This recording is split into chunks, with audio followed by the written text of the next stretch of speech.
Assalamualaikum warahmatullahi wabarakatuh. Baiklah, saya Rati Marina dan rekan saya. Dwi Bora Kunanti Sinaga. Saat ini kami sedang ada di kantor harian Singgalang untuk melakukan tugas massa media communication. Untuk melakukan wawancara kepada salah satu jurnalis yang bekerja di kantor ini. Untuk lebih lanjutnya, kita akan tampilkan di video berikutnya. Terima kasih. Assalamualaikum warahmatullahi wabarakatuh. Saya Dwi Bora Kunanti Sinaga dan rekan saya Rati Marina. Kami berdua dari Universitas PGRI Sumatera Barat. Pertama-tama saya ucapkan terima kasih kepada Bapak A.R. Rizal atas waktu serta kesempatannya yang telah diberikan kepada kami sehingga kita bisa melaksanakan wawancara pada kesempatan kali ini. Maksud kami melakukan wawancara kali ini yaitu ingin menanyakan mengenai apa saja efek media, terkhususnya media koran, terhadap pandangan masyarakat berdasarkan pandangan seorang jurnalis. Dan itu merupakan topik general yang akan kita bahas di wawancara ini. Untuk memulai wawancara kita, saya mulai dengan memberikan pertanyaan yang pertama, yaitu bisakah Bapak Rizal berikan satu contoh kasus yang saat ini sedang booming diperbincangkan dan banyak dipublish oleh media terkhususnya koran? Contoh kasus yang sekarang ya. Yang sekarang sedang hangat-hangatnya ada beberapa kasus, yang terutama kasus ginjal misterius yang menimpa anak-anak di Sumatera Barat. Juga ada banyak kasusnya, ada ratusan kan. Jadi persoalan ini pertama di koran Singgalang kan menjadi headline beberapa hari ini, dan itu sangat mempengaruhi masyarakat dan muncul kekhawatiran di masyarakat karena penyakit ginjal ini mematikan, sementara sampai hari ini kan belum jelas apa penyebabnya. Memunculkan kekhawatiran di masyarakat, terutama orang tua yang punya anak balita.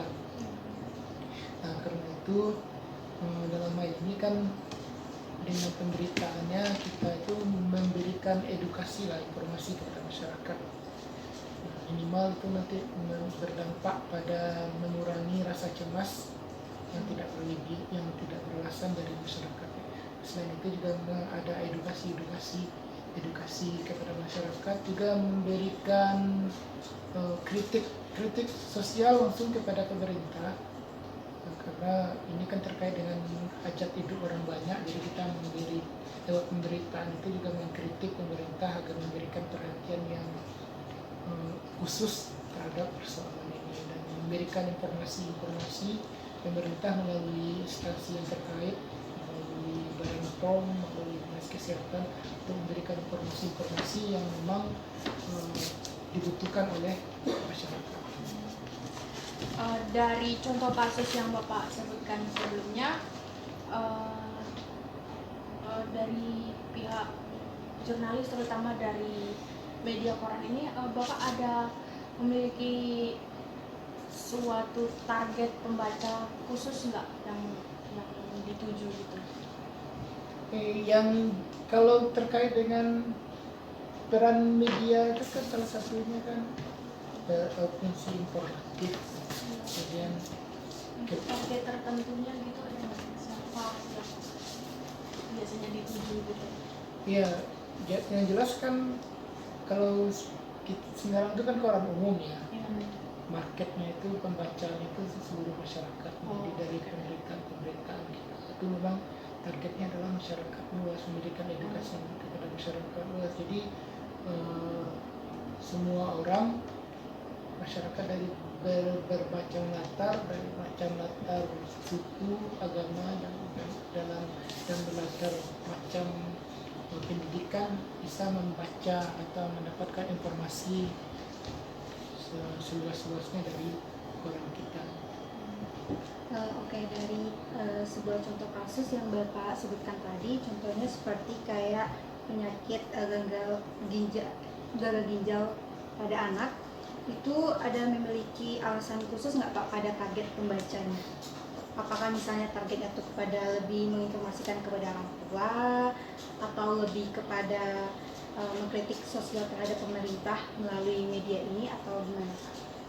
Targetnya sih terutama kan kalangan orang tua, ibu-ibu rumah tangga terutama, karena memang terkait dengan anak balita itu kan akses yang lebih besar itu kan kepada ibu-ibu rumah tangga.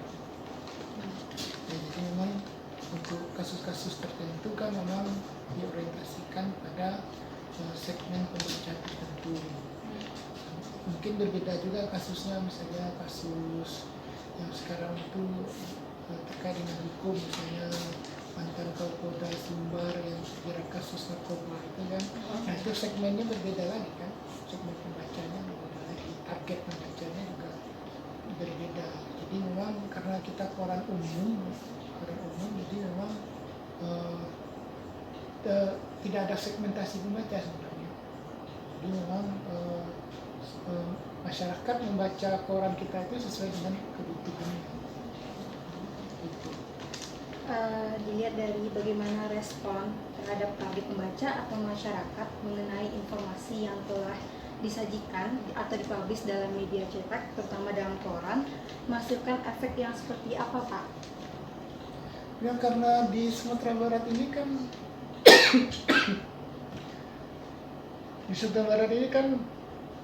masyarakat itu kan masih menjadikan media cetak itu sebagai sumber informasi utama. Selain sekarang mungkin beralih ke media sosial kan, tapi untuk informasi utama itu masih media cetak, karena media sosial belum menjadi sumber informasi utama kan? Karena artinya ini masyarakat kan belum percaya betul lah dengan informasi yang beredar di medsos. Jadi efeknya dari kayak segi kepercayaan Ya, pembaca ini lebih masih tetap ya masih media cetak kan. Jadi rujukan informasi masyarakat itu masih media cetak. Jadi kalau ada isu misalnya di media sosial, untuk memastikan isu itu benar atau tidak, pasti orang masyarakat itu bacanya ke koran. Jadi setelah mereka baca koran baru percaya gitu. Jadi masyarakat kita masih seperti itu. Jadi masih menjadikan koran itu menjadi sumber informasi utama.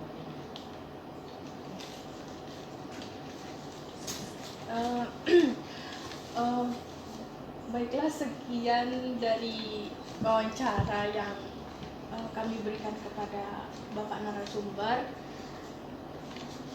Dan terima kasih atas informasi yang telah Bapak berikan terhadap pertanyaan-pertanyaan kami. ya. Mohon maaf apabila ada salah kata ataupun penyampaian pertanyaan juga Pak. Dan terima kasih juga kepada waktu yang telah Bapak berikan kepada kami. Saya Dwi Bora Berhenti Sinaga. Dan saya Rati Marina pamit undur diri.